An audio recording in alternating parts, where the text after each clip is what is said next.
Let us look now as to how the US managed to maintain or attain his hegemony in this world. We've already seen that the world is now unipolar after the disintegration of USSR. US is there to rule as the sole superpower. He manages to hold his position through four forms: military domination, political clout, cultural superiority, and as an economic power. Let's see how does he manage to hold himself as a hegemonious hard power. Hard power refers to holding the power through military control. Military control meaning a perfect defense department, huge stockpiles of weapons, and also investment in research and technology. We find that US by this time, by the year 1991, is already dominant in military spheres. That is both absolute and relative. Absolute meaning US, there is no one to challenge US supremacy. The next 12 hours combined is what the US spends in military. Relative meaning in quality wise also, both quality and quantity wise, as compared to other countries, we have the best of technology in armaments, the best research taking place, the best investments taking place in the military department. But we also see, as in the first Gulf War, where Saddam Hussein assumed that US would be destroyed very soon. But we find the US had the capability of launching missiles right from the US without any damage to US civilians as well as the US military, accurately right on the target in Iraq. But in Iraq we have a lot of civilians getting killed where the bombs are dispatched, or the missiles are dispatched. So what we see is US is sheltered from all the dangers of the war. It has succeeded in reducing Iraq to a small nation's capacity. We also find Pentagon spends a huge budget on research and development. With the next 12 hours combined together, these cannot match the US expenditure in this wing. We've already seen how US hegemony is maintained in another decade's time. The first Gulf War in Kuwait, Operation Desert Storm, where we have already seen how the US intervenes in an era in the name of sovereignty, protecting the sovereignty of Kuwait. In 1998, we find how the US revenges the attack on its embassies in South Africa, basically Tanzania, Dar es Salaam, and it revenges in Sudan and Afghanistan, which are supposed to be the headquarters of the terrorist organization Al-Qaeda, in the Operation Infinite Reach. We find 9/11, another terrorist attack on US, which finally makes US launch the global war on terror under Operation Enduring Freedom. For two reasons, basically, this was launched. One, the pride of US that was for the first time challenged across the world, and that too not by a nation but an organization with extremist tendencies. This was essential to be defeated, not only for US but also for the world. The second reason being the US was for the first time challenged. Now this had to be answered. In 2003, the 1991 first Gulf War comes to a conclusion by the second Gulf War under Operation Iraqi Freedom, where finally Saddam Hussein is removed from the presidency of Iraq, and there is the attempt to settle democracy in Iraq, though till date also Iraq hasn't recovered from the various fallouts of the Gulf Wars. We also see US maintains its position through a qualitative gap, through the technological expertise, which other nations fail to defeat the US in these terms. The force that is being used by US is for four basic purposes. One, to conquer territories, though in present day world we do not find any attempt of US to conquer territories directly, because that would be invading the sovereignty of nations, but indirectly, as it has done in Iraq, or it tries to control Afghanistan. That's where it has attempted to deter, to prevent big powers from attacking the US, to punish all those who the US thinks are violating international norms in some way or the other. For example, North Korea attempting to test nuclear weapons is being punished by the US, and police, it also looks into the world as to who, when, where are trying to break down international laws, rules, treaties. So that's how diplomatically, politically, and militarily the US tries to control the world. We also look into how the US has maintained its structural power. The structure of any country is defined by the means of communication, transport systems, by the economy of that country, by the educational standards of that country. So that's the structure of the country, the framework of which shapes the future of that particular country. We find the US has no challengers. It can shape the world now. It decides how things shall be done.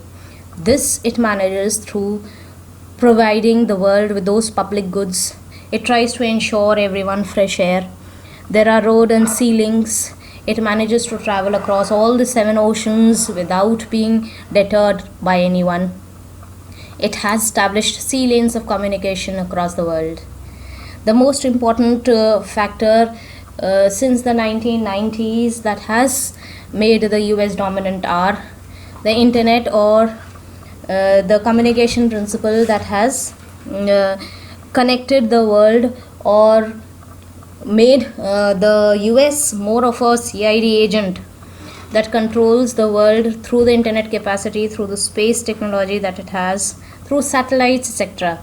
It initially started as a US military research project, which has now connected people to people, which has connected nations to nations across corners or villages across the world.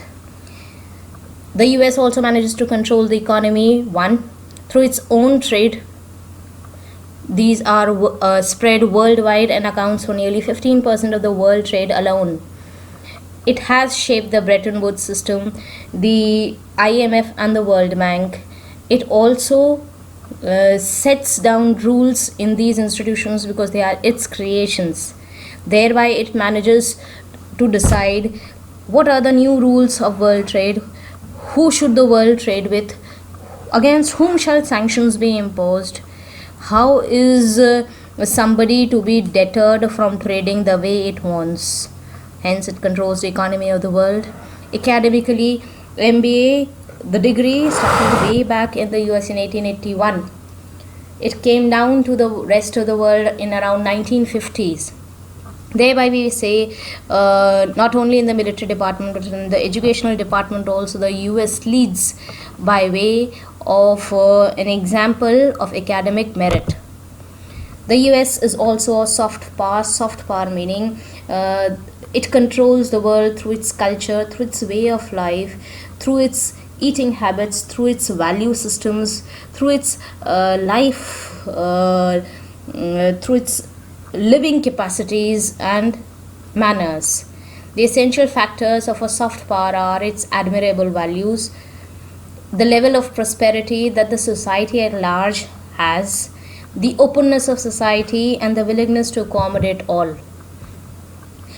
Unlike the hard power where military is used, here it is only an ideological and cultural dimension that is focused on. The ideology of an open society attracts, the wearing and the eating cultures of the US attracts.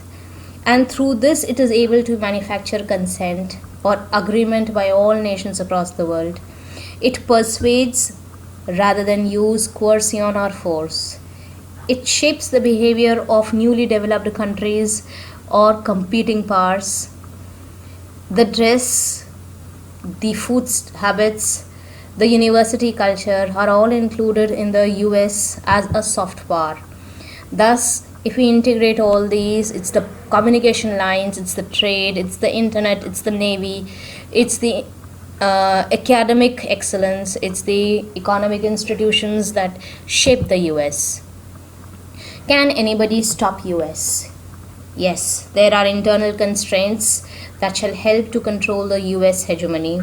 Internally means the very institutions of the US, with the executive, legislature, and the judiciary, manage to control the US architecture. That is how we go about it. The division of three branches restrict the US president from acting unilaterally.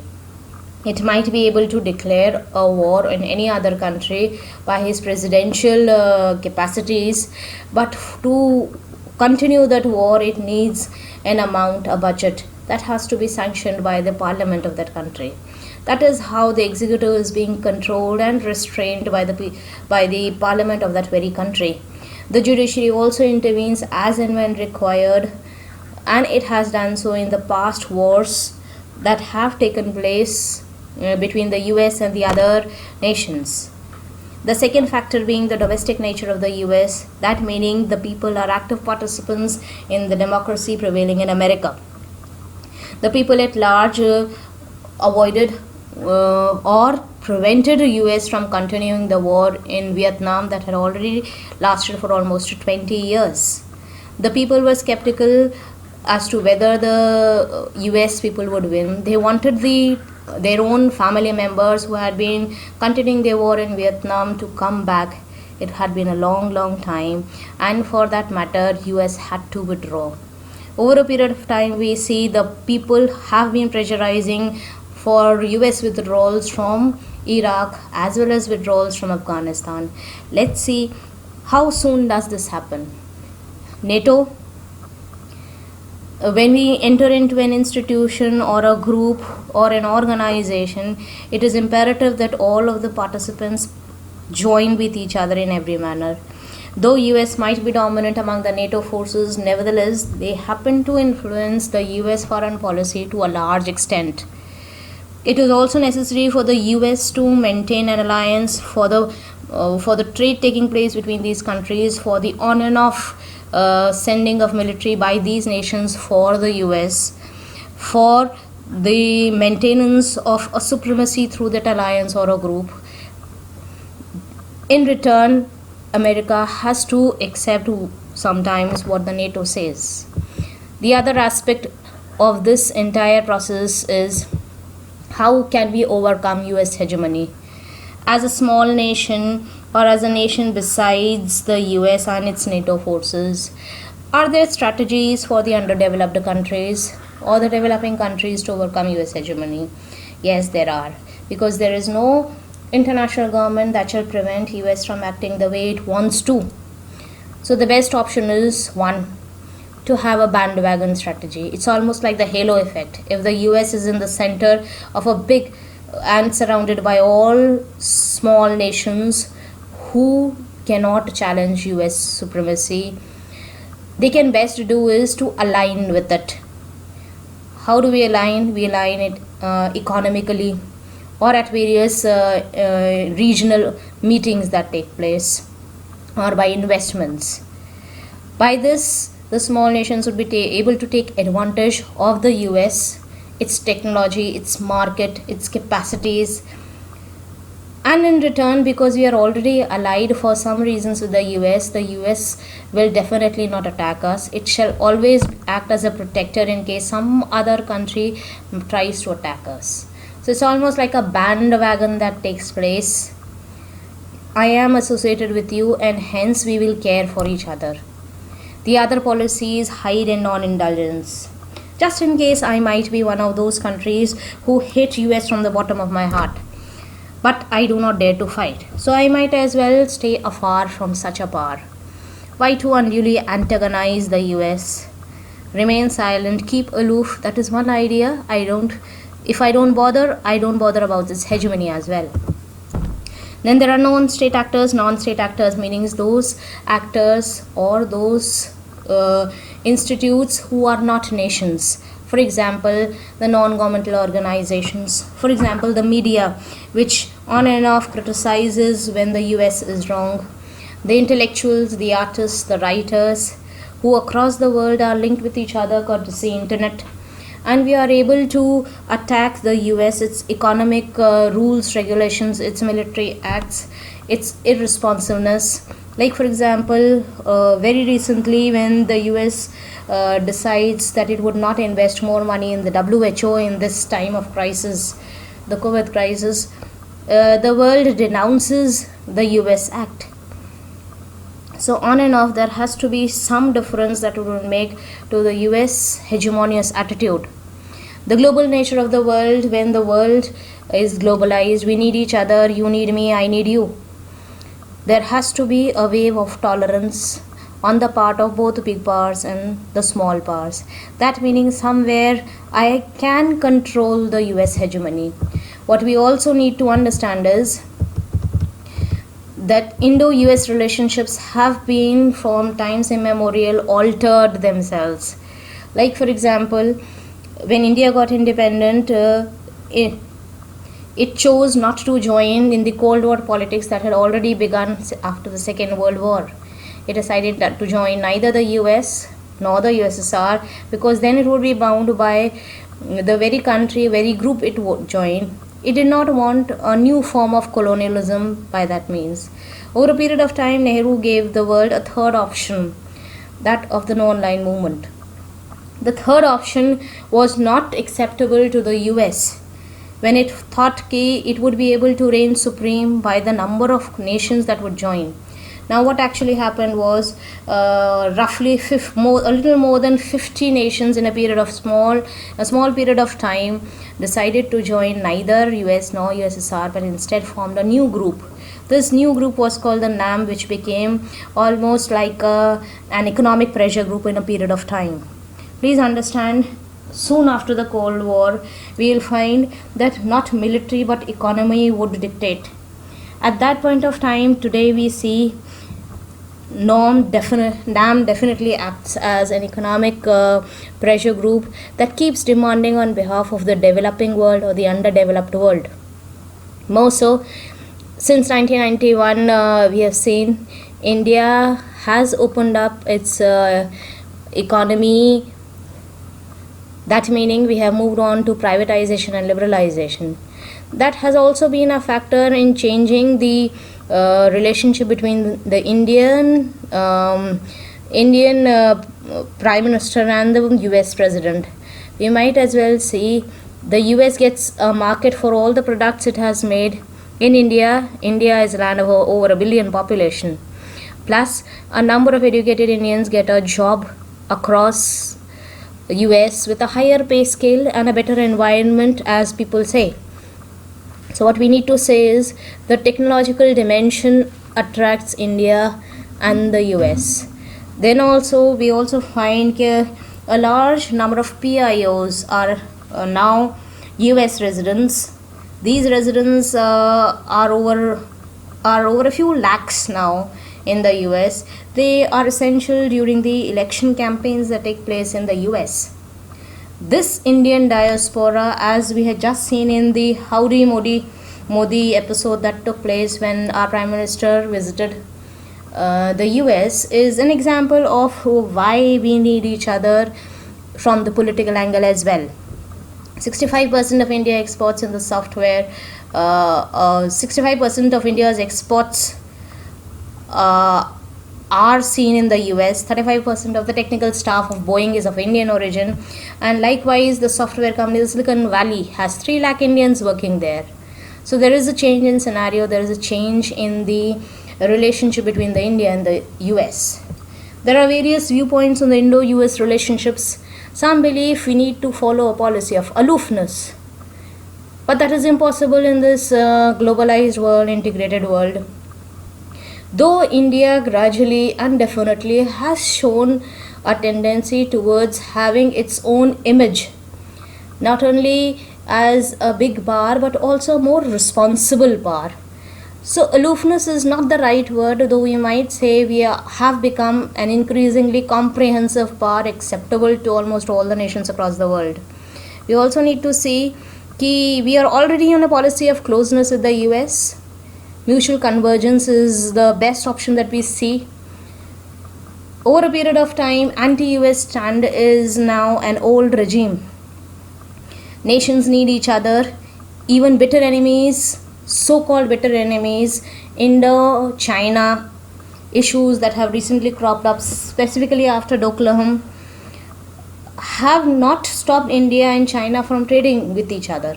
So this is an absolutely obsolete stand that anybody could be anti-US or anti any other country. So the relationships keep changing. As a part of the second unit, which is technically the third chapter, we'll pick up two issues, the Afghanistan issue as well as the issue of the Arab Spring or the changeover in the Gulf area. We start with the Afghanistan issue. We find after 30 long years of conflict in Afghanistan, there is a changeover of government in the year 1978 in Afghanistan. The left-wing government that wanes, being pro-communist, seized power in Afghanistan. They seize power and begin a modernization program which is considered to be very good for the people of Afghanistan. Nevertheless, we find the Islamic fundamentalists within Afghanistan, are bent upon removing this leftist government and initiate a civil war in Afghanistan. Now another round of conflict takes place between the left wings and the civil and the Islamic fundamentalists. USSR looks at it from a different angle. It finds that if the Islamic fundamentalists in Afghanistan manage to seize power, it will reflect on the large Muslim population that its own republics around the border of Afghanistan, the Central Asian nations, will face. It had already been seen that the fundamentalists had made life difficult in Iran. If the same happened in its own republics, it would be a very, very difficult situation, looking also at the factor that USSR's economy is already on the decline. There are small tiffs, tensions and conflicts within the republics of USSR. That is also the time when the East Europeans are trying to break away from the communist regime. We find skirmishes in the areas bordering Eastern Europe within the USSR. It could not afford another issue cropping up here. If you look at it from the other angle or from the angle of the US finds it as a part of the Cold War strategy to seize power in Afghanistan. The US could not resist itself from interfering, but it could not do it openly. So it sent its troops to support the Mujahideen or the freedom fighters who have led this jihad or the civil war that is taking place, and attempts to drive out the Russian troops that had entered into Afghanistan. Now, as a matter of not direct involvement, the US tries and trains the Al-Qaeda-led wing. It trains them, it ensures cash to them and ensures the latest weapons. These are there to counteract the forces of USSR that had entered into Afghanistan. So from 1979, another round of conflict begins in Afghanistan. This conflict carries on from 1979 for another 10 years. In 1989, that is also, if we recollect, the first chapter is the year where German unification is on the edge, where Gorbachev is introducing reforms but is opposed. That is also around the coup is around the corner in USSR itself. There is opposition within USSR and could not afford another war, specifically because it involved a lot of difficulties, a lot of problems, a lot of issues here. Now what happens is the troops in USSR are forced to withdraw.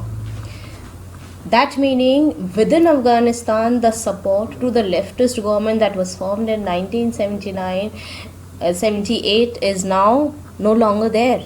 They are left to fend for themselves and finally fight. They fell down fighting in the year 1992. If they fell down, there is no political vacuum there, and instead in their position come these mujahideens who have till now formed a coalition, though a temporary coalition, but it soon fell into chaos because of internal rivalries, factionalism, the desire to seize more power. Now, as a matter of time, we have find the most powerful of them, the Taliban group, which is a conservative Muslim faction of the Pashtuns residing in southeast, especially the Kandahar region, emerged victorious. Taliban technically means a student, and these people are only opposed by a few groupings, those Uzbeks, Tajiks, and the Hazara in the northwest, who form another alliance called the Northern Alliance. Now, these continue to fight and conflict, and in conflict till such time Taliban finally manages to hold the entire power in Afghanistan. Now, Taliban's group is a very conservative fundamentalist group that does not promote cultural freedom, neither the freedom to form a cricket team or a football team, where it decides to destroy all factors of idol worship, even the old cultural heritage of the Bamiyan Buddhas. The women are supposed to cover themselves in hijab from head to foot, with not even the heels being visible. Such a conservative society that has gone back a few hundred years back, in another few years, makes Afghanistan's economy, its social structure, its culture, and most important, the next generation very, very backward. Over a period of time, the Taliban control in Afghanistan is despised by all. Nevertheless, the section of the group which was left by the US once USSR withdraws troops, Al Qaeda, it comes into the forefront, and it decides to revenge the US, which has left it jobless, penniless, workless. Now it will decide to revenge, and because US openly in other countries has been resisting Islamic fundamentalism, Al Qaeda attacks in the on 11th of September in the Twin Towers. We also find after this, as we have already studied, the opposition that goes on, Operation Enduring Freedom, where the US government launches a war in Afghanistan with along the border of Afghanistan and Pakistan. And finally, the Al Qaeda is defeated, and almost in 2011, Osama bin Laden is caught and killed. What we also need to understand is what happens to Afghanistan after this episode 9/11/2001. We find that the Taliban is now restricted to its own small area near the Pak border, that is the Kandahar southeast region. In 2004, a new government, Hamid Karzai, wins elections. The elections are held with the UN aid. NATO forces are still in Afghanistan, trying to normalize things in Afghanistan for its growth, for its own development. What we also see, the Taliban might have been pushed into the corner, but over a period of time and in the last few years, we find it is trying to join in alliance with another fundamentalist organization, the Haqqani Network in Pakistan. Situation still remain tense, though in the last elections we find Hamid Karzai winning by a marginal majority. Nevertheless, Afghanistan still has not revived itself, though nations like India have been supporting it in helping it to stand on a firm footing by helping it in providing academic support through libraries or economic assistance, or setting up via technological providence or expertise. The next thing that we need to study is some hope for a better Middle East, the Arab Spring. Now, the Arab world, as we call as the Middle East, the oil rich areas which have long survived on oil. Please understand the geopolitics of the world has altered majorly, specifically when we have the energy resources moving in from resources other than oil. The alternate sources of energy have somewhere put a setback to the oil rich countries. We also find that the fact that the oil resources have been depleting across the world, these nations must find an alternative source of income for their economy to keep growing or to maintain the lifestyle that they have. Over a period of time, besides this, in most of the countries of the Arab world, specifically in the Middle East regions, except Iran and Iraq, there has been lack of genuine democracy, not free elections, but the rulers have been continuing for years and for years and for years without elections, without people's support, dominating the areas in which they have control.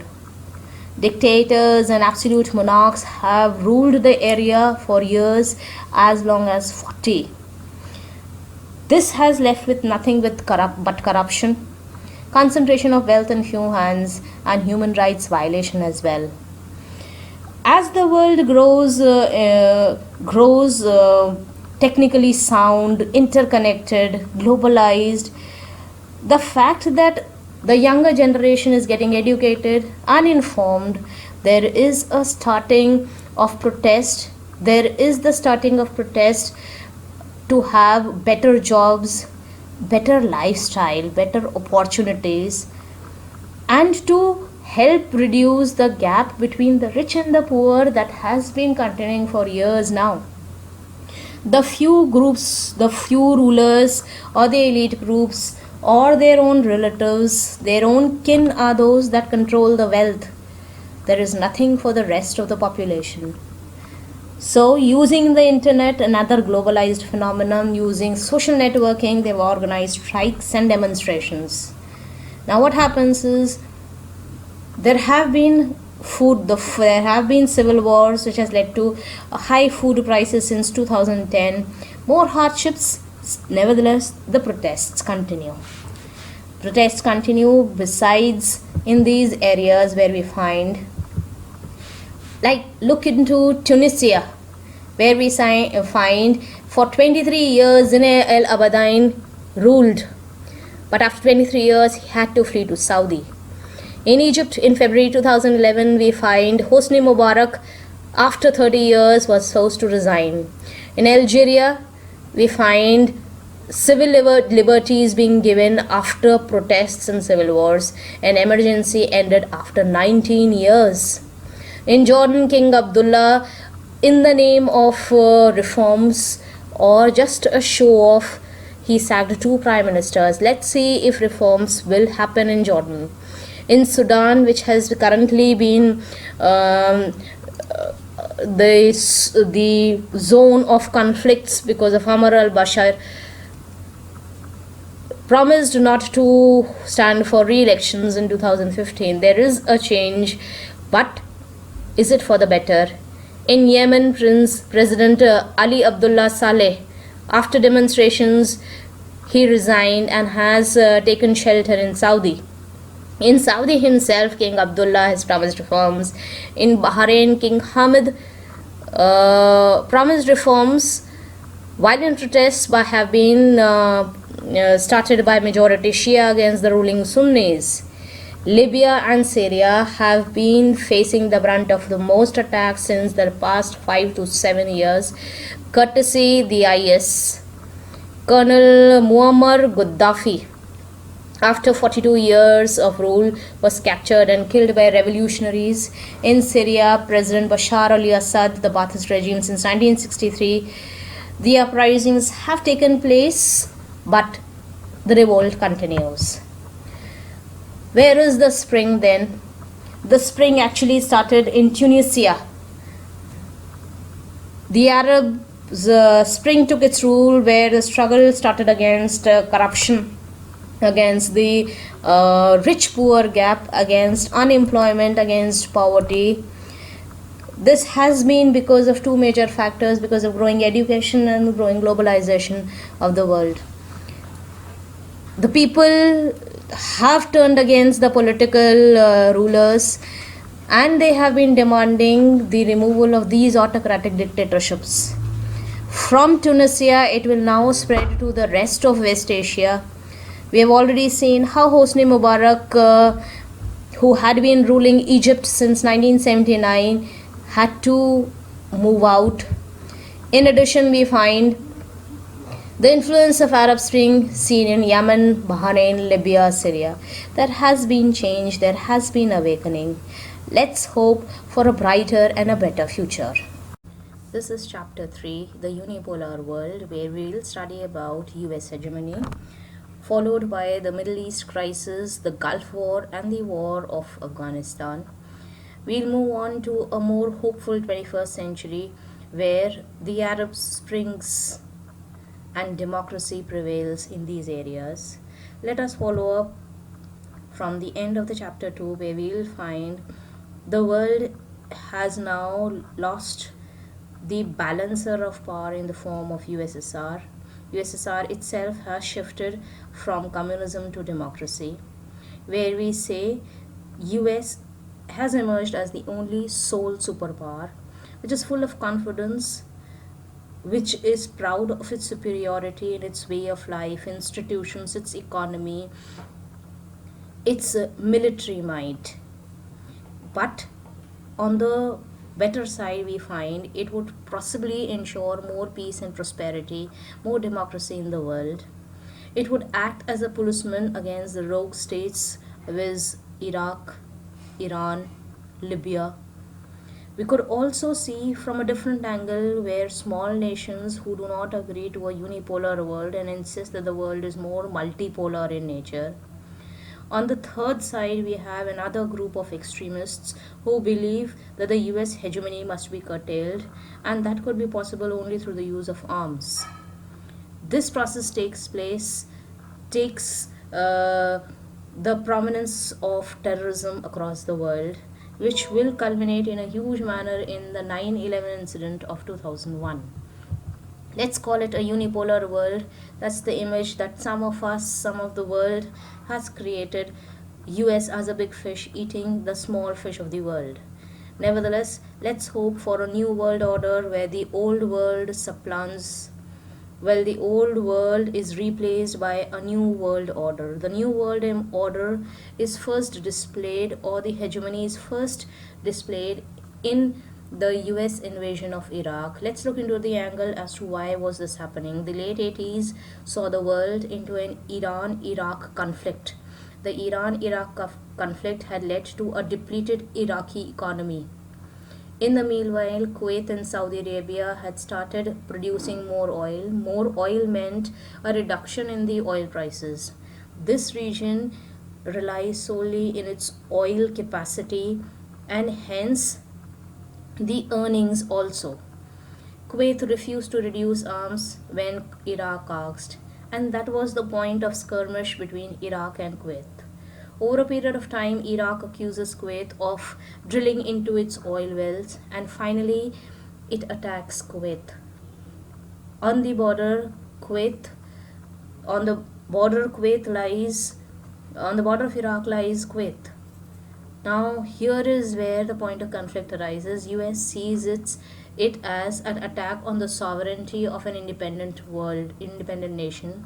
From the other angle, let's look at it as this gave an opportunity for the Bush administration to interfere into the Middle East area where oil is the geopolitical resource of the world. Now is where Iraq is attacked. Saddam Hussein promises it to be the mother of all battles. It believed that it had plenty of armaments to counter US. Nevertheless, a war is fought. The war itself leads into, that's the crisis that we're talking of, that's Kuwait that we are talking of. These are the two parties that are in conflict. Now is where the first Gulf War takes place. The first Gulf War has the world uniting under the UN The UN World promises cooperation to the US. 34 nations, specifically from the NATO group, the military group of the capitalist world, comes together. 660,000 troops attack Iraq under General Schwarzkopf, called the Operation Desert Storm. That's the beginning of the US hegemony. The end result obviously was Iraq loses the war. Hegemony proved through the technological gap in the use of smart bombs by US, often called as a computer war or remote controlled war. The first war that had been live had a live coverage across the world. This is what defined the first Gulf War. Nevertheless, in another year's time, the administration in US changes. Clinton, a Democrat, comes into power, and he does not believe in arms and armaments. It has been years since the Cold War beginnings till the present times, 1992, that the US had been in some war or the other, and so US focuses on soft issues. Now, what are soft issues? Issues that do not involve military are called soft issues. You try to influence the world, you try to show your hegemony by concentrating on issues like democracy promotion, climate change, world trade. Economically, socially, ecologically, you influence the world. So we move on to soft issues. However, there was the issue of Yugoslavia. This is Yugoslavia, which has a province Kosovo. Kosovo has Albanians inside it. Albanians want to combine with Albania. Now, why would a country try to give up a part of its own territory? It reacted. Under Slobodan Milosevic, the president of Yugoslavia, an attack on Kosovo where mass slaughter takes place. The graves are still to be found, with mass graves are still to be found in the region. The issue might be internal in nature, but USA takes it as a humanitarian intervention. NATO intervenes. However, the UN could not intervene because of the veto power that was enforced by China and Russia, who refused UN authorization into the region. The operation being called as a victory of US, who has now started on the trend of the responsibility to maintain peace and protection. Another event that takes place is Operation Infinite Reach. I referred to terrorism also gaining grounds in the late 80s. This is where Al Qaeda, prominent terrorist groups in and around Afghanistan, tries to bomb the embassies of Nairobi, Tanzania, Kenya, Dar es Salaam, and US responds by a cruise missile strike in its headquarter regions of Sudan and Afghanistan. We also find a justification by the US, who declare that the price of this attack on Iraq, the sanctions imposed on Iraq, were justified. So that is where we find the US showing its hegemony without humanitarian sorrow for those children who could not have enough in Iraq. The question arises, why did US not attack when when Rwanda in Africa was having problems of genocide? That was also a humanitarian issue. Perhaps you could say US interests were not involved in that case, so why would it have involved itself? We also move on to the next event, the 9/11 event in 2001, also referred to as the Global War on Terror. 4 places attacked by the US based US aircrafts that were hijacked and thrown into the 2 twin tower buildings, the north and the south towers, which are also the hub of the economic trade in the US and also of the world. The third attempt was in the Pentagon building, the headquarters of the US military. And the last attempt, the Capitol building, which eventually failed. Nevertheless, 2 issues that come up. If the biggest or the strongest or the hegemonic nation like US could be attacked, If it is not secure, the world cannot be secure. For the next 10 years, all regional organizations had only one issue, and that was prevention of terrorism across the world. For the first time, US had to agree that the world must unite, should be multilateral, I suppose. To manage conflicts, the US must get involved, the UN must get involved. The operation being Operation Enduring Freedom. However, Operation Enduring Freedom was the sole effort by US to revenge the Al Qaeda's attacks on the people, on the superiority of the US, to restore the national pride. Al Qaeda regime in and around Afghanistan is finished, though it will take another 10 years before the head of Al Qaeda group, Osama bin Laden, is killed. Nevertheless, we find a coalition against terrorism in all arenas. There is the necessity to impose democracy across the world, because only democracy could prevent such terrorist groupings from forming itself, to have a more solid economy so that such events cannot take place. So we have Bush 2 continuing, or Bush Jr. continuing with what his father had actually started some 12 years back. 2003, once and for all, they decide we'll finish off the Iraq episode. This is Iraq, strategically located, connecting the Mediterranean Sea, the Red Sea, and on to the Persian Gulf region. It also controls a little bit of Central Asia, which are oil rich, mineral rich, uranium rich. So that's a strategic highway also for US. So we'll have not only the cheapest extracted oil from Iraq, we'll invest here, we will grow.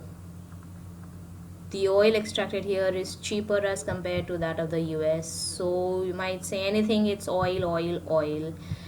This is where we move on to the second invasion of Iraq, or the second Gulf War. US has no other pretext, but it finds one. It says Iraq has a lot of weapons of mass destruction, or as we call the WMDs.